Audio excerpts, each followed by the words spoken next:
С чего начать? Начать можно с того, что мы вообще сегодня спали и думали, прийти или нет. А меня муж заставил прийти, говорит, пойдем.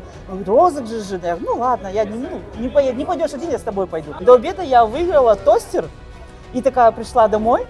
Думаю, после обеда, говорю, поедем. Я говорю, ну 2 раза же не может быть такое, что ты выигрываешь. У меня всего 1 билетик был. И вот когда начался розыгрыш, я вообще пришла, честно говоря, либо за телевизором, либо за посудомоечной машиной.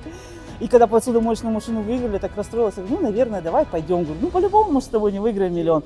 И тут вытаскивает 742, и я не верю, представляете, такой, это я, уже руки трястись начались.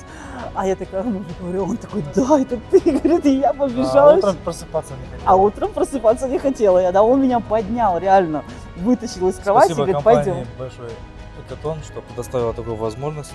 Теперь мы сможем куда-нибудь полететь, отдохнуть. Мы давно собирались, устроили дом, нас это задерживало и финансово, и Да. временные ограничения были.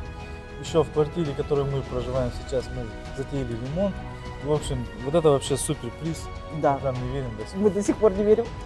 Ну, всем рассказали, никто не верит из родственников. Представляете? Спасибо большое. Огромное спасибо Экатону. Организаторам и руководителям большое спасибо.